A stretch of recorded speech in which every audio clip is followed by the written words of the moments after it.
Sorry, I totally messed that up. Also, Hey, this is Phil, aka Corinne. and I'm Alex Berg, and you're listening to the I'm from Driftwood podcast. Some of you might not know this, but I'm from Driftwood is a 501c3 nonprofit organization. That means it receives funds from sources like private foundation grants, fundraisers, corporate sponsors, and of course, individual donors. If you enjoy this podcast, and if you're able to, consider making a donation at imfromdriftwood.org/donate. No donation is too small to help us continue collecting and sharing queer and trans stories. In February 2019, I'm from Driftwood sat down with activist, journalist, and editor Jay Blotcher, who shared stories of active demonstrations and being tasked to hold a hijinks memorial. In the latter part of the 80s and the early part of the 90s, my life in New York City was dominated by AIDS activism. I was an AIDS activist. I was a member of ACT UP. ACT UP was a direct action coalition of people who took to the streets to change policy regarding AIDS in the government, in medicine, in everything. When I joined ACT UP in the fall of 1987, I thought, where do I belong? And somebody said, well, what do you do? I said, well, I'm a journalist. And they said, okay, so why don't you become part of our media committee? Well, what do? The media committee reaches out to journalists to make sure that they write about the AIDS problem, because a lot of people were ignoring it. The New York Times was, is, and remains the newspaper of record. And so if something doesn't appear in the New York Times, then it's as if it didn't happen. And the New York Times was really bad on their AIDS coverage. Fast forward to 1989. The Times, at this point, had just published an editorial. The headline, I believe, was, "Why Make AIDS Worse Than It Is?" The idea of this op-ed was, yes, AIDS is an awful thing, but there's only a finite number of people who have AIDS, and once those people who are infected pass away, then we'll have fewer people with AIDS. It was one of the most callous, tone-deaf editorials that the New York Times ever wrote. Needless to say, we, the members of ACT UP, were pissed off. This was just the crowning glory of years of ignorant coverage of the AIDS crisis. And so we decided that we were going to have a demonstration in front of the home of the New York Times publisher, and his name was Arthur Sulzberger Sr. And he was nicknamed Punch. I don't know, that was a name that came from his childhood. A bunch of us started wheat pasting nights before the demonstration. And it was all on the Upper East Side. The posters had a variety of messages that all were focused on the New York Times, saying, your coverage is going to cost lives. You've got the story wrong. And in one image we took a photo of Arthur Sulzberger Sr. and wrote on top of the poster, Punch, you fucked up.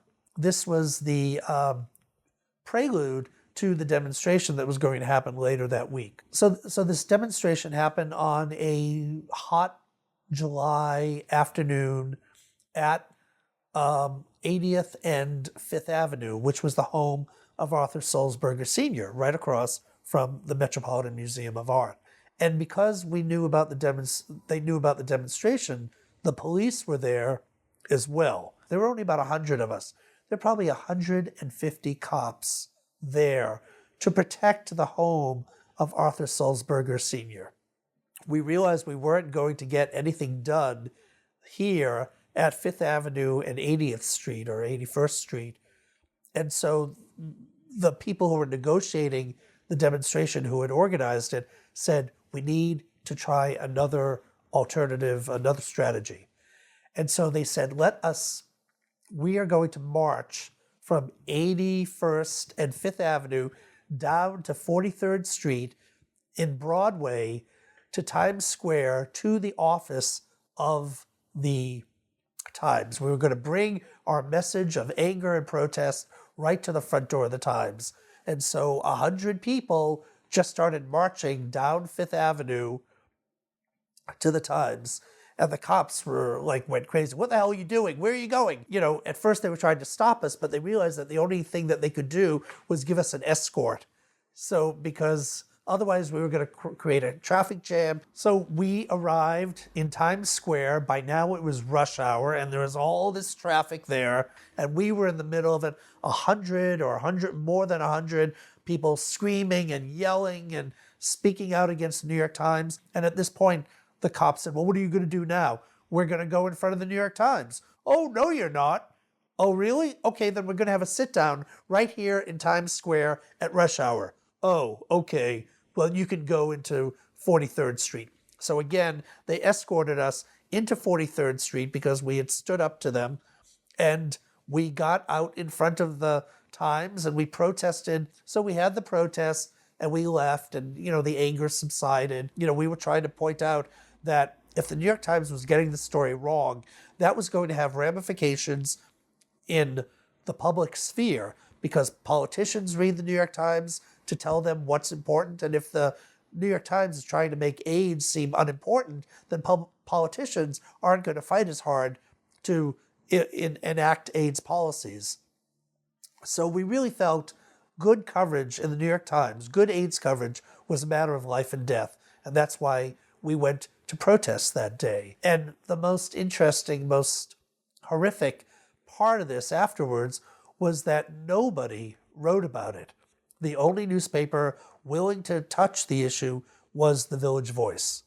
And they wrote a whole piece about not only the fact that the New York Times had been bad at AIDS coverage, but also that they obviously had enough power in this city that they could also squelch any resulting coverage and summon hundreds of police at a moment's notice.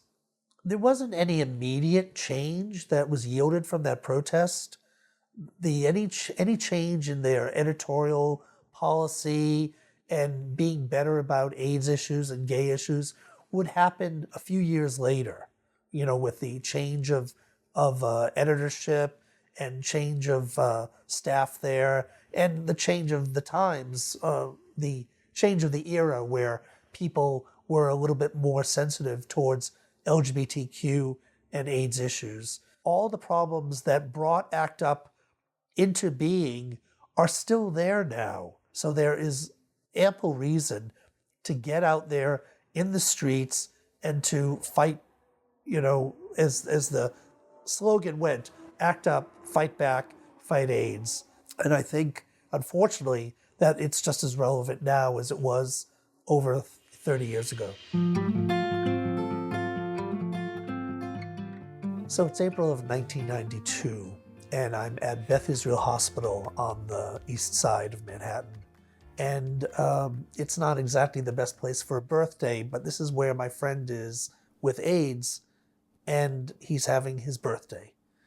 And so a bunch of us have gathered there, and we're giving him gifts, and there's food, there's birthday cake and ice cream. We're tucking him back into bed after giving him gifts and everything, and we're standing around very awkwardly. And suddenly he says, "I have a last request."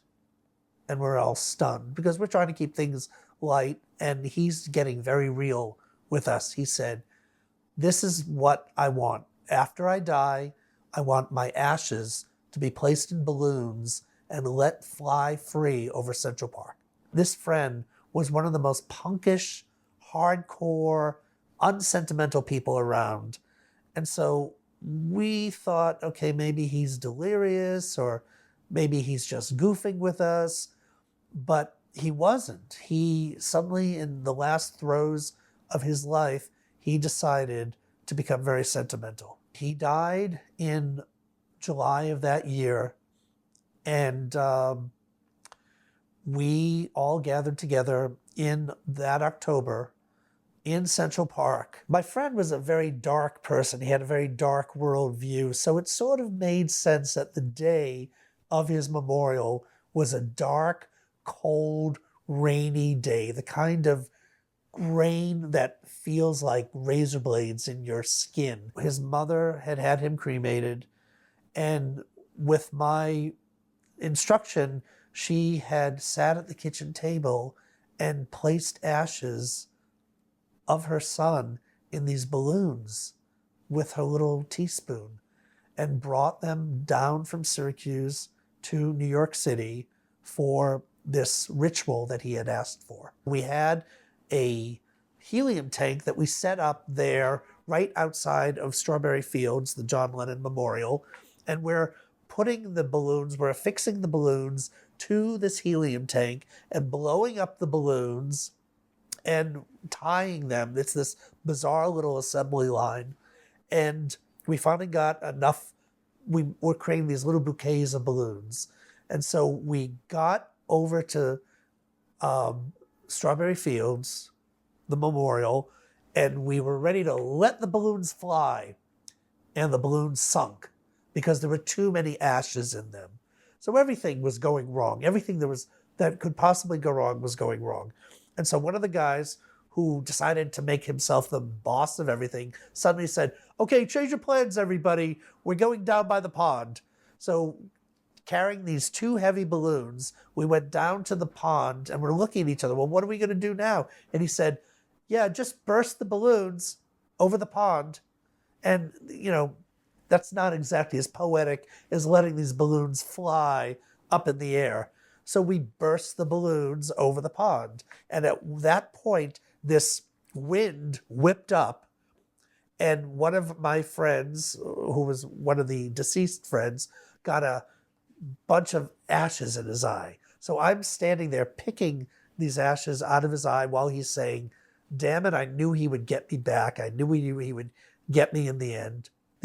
One of the times we were filling a balloon, it got away and it went, sputtering ashes of our friend all over the place. I mean, it was just as bizarre as you could imagine. So it wasn't exactly as poetic and as beautiful as we wanted, but it went along with his life, which was a very odd and wonderful life.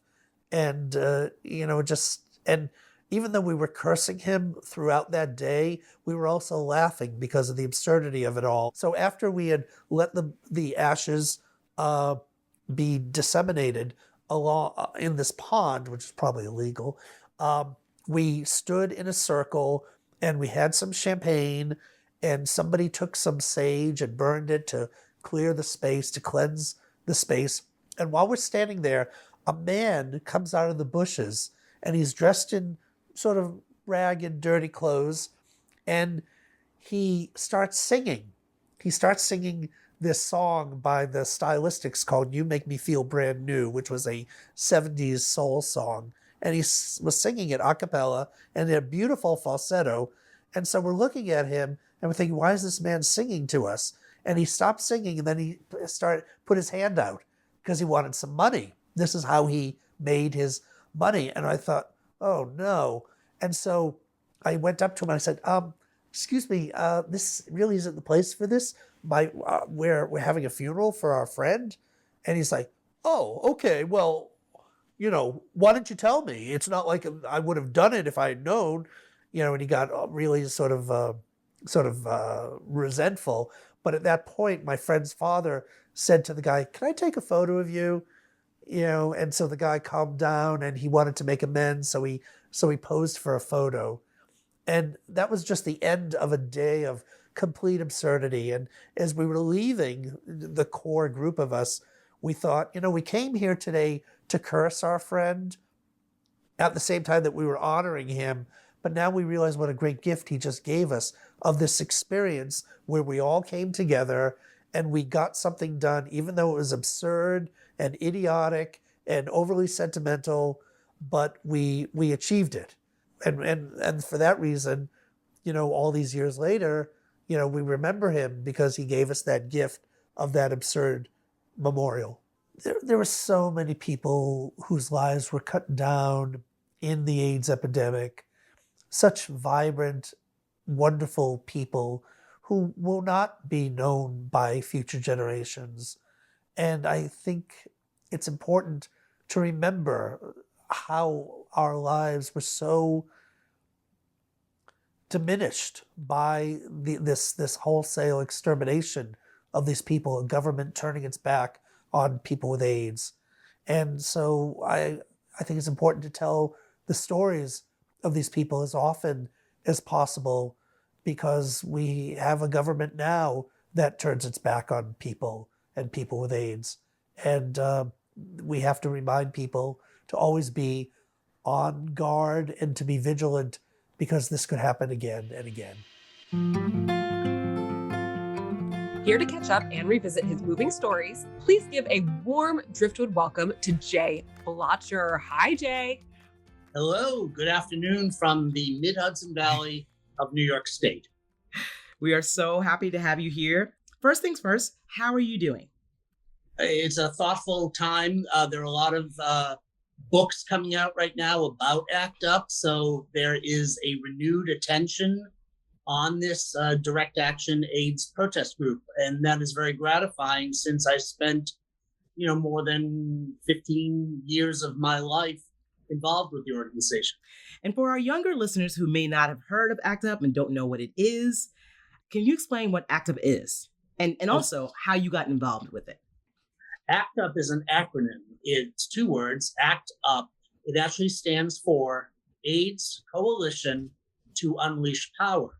And this was an organization of like-minded souls, progressive people who were focused on the fact that our country was not doing enough to address the AIDS issue. ACT UP was formed in New York City in March of 1987 and began a series of demonstrations, not only in New York, but other ACT UP chapters began across the country and across the world. And we had many major demonstrations, and our focus was to raise awareness about AIDS, to get our government, the United States government, to do something active and proactive about addressing drug access and addressing the discrimination against people with AIDS. There was so much that was going wrong and hurting people with AIDS and shortening their lives, because our government decided that the people who were getting AIDS were disposable, frankly. It was rampant homophobia, rampant racism, things that you still see now. And ACT UP, through a series of demonstrations, conferences, protests, very colorful protests, raised awareness and helped expedite the process by which drugs could be approved and get into the hands of the people who needed them, who were suffering with HIV/AIDS. So I want to backtrack a little bit to actually the 1980s, and in particular, a 1989 New York Times op-ed that was really enraging. It was titled, "Why Make AIDS Worse Than It Is?" And it sparked a demonstration that ended in front of the New York Times building. I know that a lot of activists actually will sometimes call the New York Times the New York Crimes for their failures in covering the crisis. What feelings come up for you when you think back to that day? Well, first of all, if my memory serves, it was 32 years ago this month. And ACT UP's feud with the New York Times had been going on for some time. We had been calling them out repeatedly for their inadequate AIDS coverage, for erroneous AIDS coverage, for AIDS coverage that sided with pharmaceutical industries and companies. I had joined ACT UP in 1987, and by the time summer of 1989 rolled around, I was the head of the media committee for ACT UP New York, and my job was to communicate with the media even when they got it wrong. And so I was in this interesting position that I had to be the peacemaker. Mind you, this was before social media. You had to go through the media to get attention. And so ACT UP had been monitoring this for a while and really getting angrier and angrier. And the tipping point, of course, was this op-ed that you just mentioned. In a very cold, analytical way, this op-ed essentially said, hey, cool off about anger about AIDS, because once everybody who's infected dies, we won't have to worry about it anymore. And, I can't convey, well, our listeners can imagine the message that is sent out by that. And so we decided it was enough. And so we were going to have a demonstration at the home of Arthur Sulzberger Sr., who was at that time the publisher of the New York Times. His apartment was across the road from the Metropolitan Museum of Art at Fifth Avenue and 80th Street, I believe. And so we made some posters in advance. I sent out the press release in advance. Everything was done in advance. And like about 2 days, and then we went wheat pasting these posters up near his home on the Tony Upper East Side. So I got a phone call at my home from none other than Abe Rosenthal, who I believe was the head of the City Bureau. He was a real high-end person, a real mover and shaker in the New York Times. And he called, he said, I found one of your press releases, and so I'm calling and I want to know why you're doing this. And I'm like, I was sort of caught. I was like, well, because you've been telling lies about people with AIDS and gay people for decades. The New York Times used to print the names of gay people who've been entrapped in sexual situations in parks or in bathrooms in the city. And they used to summarily print in the newspaper their names and addresses to give them public humiliation and to ruin their lives, because at that time, anything like that was a major crime and their lives would be ruined, and some people would even commit suicide because of this. So the New York Times attitude, their negative attitude towards gay people, went back many decades. And Abe Rosenthal was one of the people who powered that. He commissioned a series, like a story early on, like around 1965, that he'd just come back from working as the editor at some foreign outpost for the New York Times. I think it might have been Russia. I'm not quite sure. But he came back and he noticed visibly gay men walking through the city. And this incensed him. And he said, there's something wrong. This is a moral outrage. And he commissioned stories saying, that these people who are becoming emboldened and are, being visible are a threat to New York City life.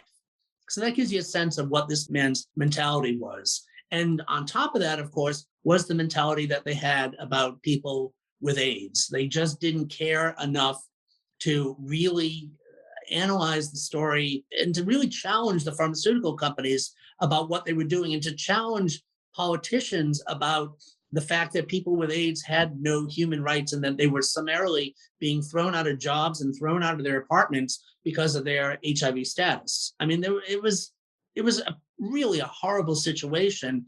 And the Times, the newspaper of record, was only inflaming that situation. So here I am on the phone with Abe Rosenthal, and he's listening to me, and you can tell that he's just clucking his tongue and and thinking that I'm a madman. And he said, so I guess we can't convince you to call off this demonstration? I said, no, it's going ahead. He said, okay, thank you, goodbye.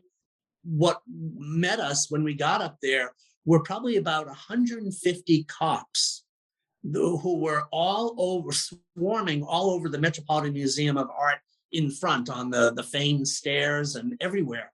And there were maybe 80 or 90 of us. And so this was more than one cop, almost two cops per demonstrator.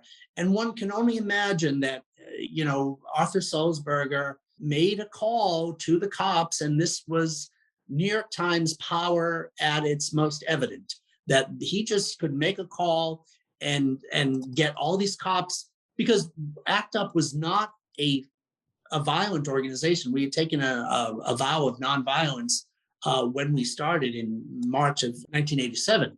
So there was nothing to fear from us, except you might get a bruised ego when we call you out on your wrongdoing and your injustice. The amount of muscle shown that day by the cops was so excessive and so unjustified. And we were unable to do what we wanted to do that day, which was a simple protest in front of his home, which was, within our First Amendment rights. And it was a hot summer day as well. It was not the day that you wanted to be out demonstrating.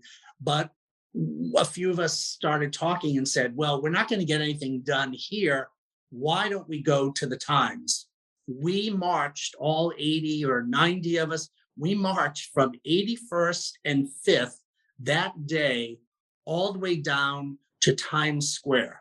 And it was like, just as we were arriving at Times Square, it was rush hour, but we were act up and we were fired up. And, we had a promise of what we needed to do. And then a couple of more angry people did burn a few copies of the New York Times, which I didn't agree with. That sends out the wrong message. We were not about stopping the press and we were not about censorship. We were pointing out that misinformation had very dire effects, and that if the Times got the right information out there, it could save countless lives. Thank you for sharing that, Jay. I want to ask, what's your take on how the media covers HIV and AIDS stories today? Well, it's unfortunate, but when 1996 came around and the advent of protease inhibitors, suddenly that's the ball game. I guess AIDS is over. Newspapers, and some which had reporters solely assigned to the AIDS beat, started, reassigning them to other things. The fact is that protease inhibitors were an amazing breakthrough for AIDS, but it didn't mean that everybody got protease inhibitors. And it didn't mean that everybody who took protease inhibitors would respond to them. And it also didn't mean that people of color and poor people and women were getting equal access to these drugs. So the number of injustices regarding AIDS were still strong. The protease inhibitors had changed the playing field a bit, but it didn't mean that the story was over. And so it was very, very frustrating for us in the AIDS community to see everybody just sort of saying, oh, okay, cool. At that time, I was with the American Foundation for AIDS Research, an organization tasked to raise money to give to scientists so that they could come up with more inventive and aggressive medications for people with AIDS. Media is a business, even more so. Media is almost wholly corporate owned. And so it's very clear there are certain things they don't want to cover, certain things that they cover badly, and certain things that they ignore entirely, to our amazement and dismay. There were still many issues surrounding HIV, but you're not going to find HIV issues on the front page of newspapers anymore unless a celebrity contracts HIV. I'm thinking back maybe 4 or 5 years when Charlie Sheen came out with HIV, saying that he was HIV positive, and he was on the Today Show, and that was important. But the fact is that it took a celebrity to get AIDS back on the front page again. Whereas the countless number of people who are poor, who are suffering right now with HIV in the United States, not to mention the dire situation that continues in other countries, especially in the continent of Africa. No one's talking about AIDS anymore, except the grassroots organizations that are still fighting, that are still providing prevention information, who are still providing drugs, and are still trying to remind people that AIDS isn't a walk in the park. That just because there's PrEP, that AIDS is a very serious issue. For younger people who did not live through the early years of the plague, there's no sense of the severity. That's why it's gratifying that shows like Pose are actually giving us a time travel back to that era and letting us know how severe it was and how high the stakes were, because it's a message that still needs to be told. Well, I'd also love to talk about your second story that you told I'm from Driftwood a couple years ago. It almost plays out like a movie when your not sentimental, punkish, hardcore friend was succumbing to AIDS complications. He had one last request, which was to have his ashes put in balloons and flown over Central Park. You honored his request, and then the hijinks ensued. Can you take us back to the moment you knew that the memorial was going awry? Well, first of all, the person who we did this for, his name was Michael Santulli, and he was from Syracuse, New York. And he actually died July of 1992. So it's 29 years. It still hurts, when you lose somebody that didn't need to go, who was vibrant and defiant and a hell of a good time. It was his birthday, actually, when he let us know that he wanted this scenario. He had thought it out. And Michael was a no-nonsense guy who liked punk music and like Nina Hagen and Lena Lovitch. And he, and didn't have a sentimental bone in his body, we thought. And here it is. It was his last birthday in April of 1992. I want to tell you what I want done for my funeral. And it's like, Michael, we just had a birthday party for you. Why do we need to talk about your funeral? But Michael was a smart guy, and he realized that the end was near and he wasn't going to sugarcoat it. And so when did it all go wrong? I think we did a first test balloon. And so the ashes are in the balloon. We take the balloon full of ashes and we put it up to the nozzle of the helium tank and turn it on. And well, the balloon sort of went away and it started like flapping all around and spitting ashes. And we thought, oh, this is not going to be pretty. And like there were ashes, my friend's ashes were on the ground in Central Park. And one of his friends was like, oh, we don't want his parents to see that. And so he stamped on the ashes to rub them out so that nobody would see them. And I thought, is it going to get worse? Yeah, it's going to get worse, isn't it? And it came out to be something very strange, but I guess in a way it was marvelous as well. And fact is, 29 years later, we're still talking about it because it was so amazing. So that was our friend Michael's last gift to us, this bizarre, crazy memorial service. It's important to remember that these were beautifully flawed people, and they're gone, and they didn't have to be gone if our government had done something and taken AIDS seriously when it first happened. And you see the parallel with COVID, that Trump did not take it seriously and hid it when it first happened. So much more could have been done. And, a vaccine could have happened sooner, and people could have gotten life-saving prevention information earlier. So, history repeats itself in the most punishing ways when you look at the parallel between AIDS and COVID. Yeah, well, kind of speaking on this topic, you say in the first story, all of the problems that brought ACT UP into being are still there now. In what ways do you think younger LGBTQ plus folks forget that there's still a fight to be fought? Well, I mean, all you have to do is look at the institutional racism in the medical industry, how people of color are not treated with the same level of care as Caucasian people, how trans people are not treated with the same level of care as cisgender people. I mean, the problems continue. For a while there, we had the pharmaceutical industry and the medical industry reforming themselves so that healthcare was accessible. But with, the Republicans in bed with the medical industry, they've been able to fight and roll back a lot of the changes that were made, so that, again, we have the absurd issue that people don't have the proper access to healthcare, especially during COVID.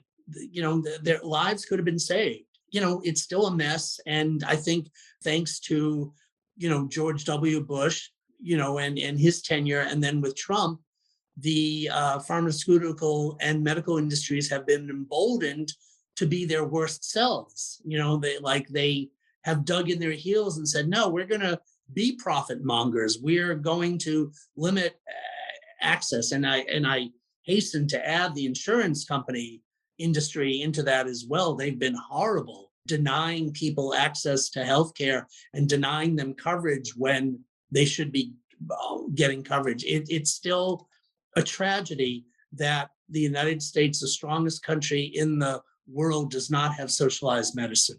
And that's something we have to keep fighting for. All those other countries that have socialized medicine right now, you don't hear any of them complaining about it. And you certainly don't hear any of them saying, oh, this was a bad idea, let's roll this back.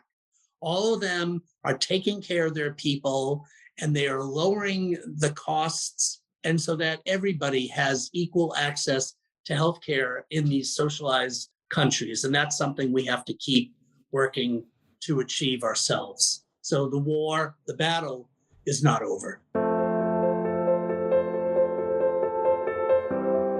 What ways can we galvanize queer youth to get involved with groups like ACT UP, or you just galvanize them to become activists? Well, I think the first thing is, you're on your iPhone, kids. Look up a little bit of gay history. Do it. Find out what used to go on. Don't think of it as medicine. Don't think of it as, punishing education. Think of it as a step back into the past. Get a sense of what we used to fight for and what life was like, and how we as LGBTQ people were second-class citizens. Because as much as you're enjoying your freedom now, the Trump administration was a reminder that it could be taken away at any time. There are cases facing the Supreme Court right now that could really roll back LGBTQ rights in this country. And so the fact is, I just beg younger people, Gen X, Gen Y, Gen Z, to take more interest in what's happening in the news, and to consider yourself somebody who could be, on the losing end if these awful things happen. Get involved in politics on the local level. If you're allergic to politics, then help out at some organization that helps people who are less fortunate, whether it's LGBTQ, whether it's the homeless, whether it's people who suffer from mental illness challenges. This nation needs to heal.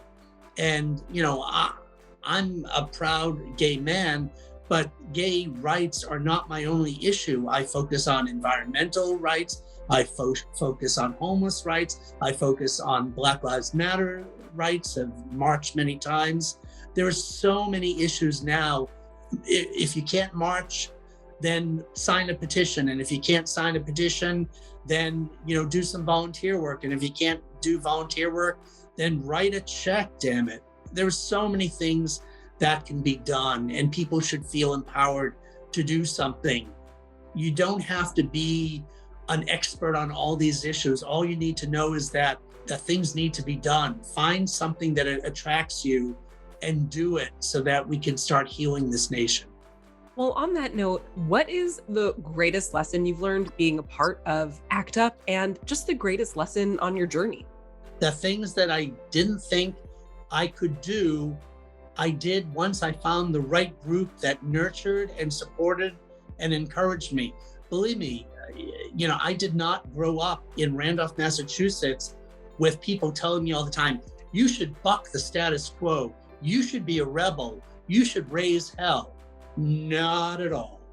And yet when I moved to New York City and I saw that, New York City's gay community was in the death grip of AIDS, and that there was still homophobia everywhere, I realized this is not right. And Mom and Dad used to tell me that if you were just a good person, then everything would be okay. But it wasn't okay. And so I realized I needed to do something. I had to unlearn a lot of what I had been told in suburban Boston. I had to learn to fight back and to right wrongs and to stand up to injustice. And I'm glad that I did. And I'm glad that more people are doing that now, because there's a deep need to stand up and be defiant, because the Republicans really want to trash this country, and we can't let them do it.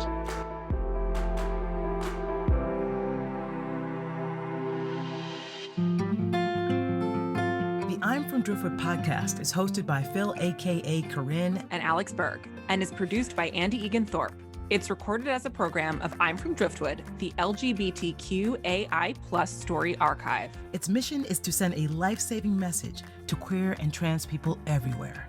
You are not alone. I'm from Driftwood's founder and executive director is Nathan Mansky. Its program director is Damian Mittelfeld. Our score is provided by Elevate Audio. The stories you heard today are available in their entirety, plus thousands more, at imfromdriftwood.org. You can also follow us on Instagram, Facebook, and YouTube. Or subscribe to our podcast wherever you get your podcasts. This program is supported in part by public funds from the New York City Department of Cultural Affairs in partnership with the City Council. Additional funding is provided by the Humanities New York Sharp Grant with support from the National Endowment for the Humanities and the Federal American Rescue Plan Act. Thanks for listening, y'all.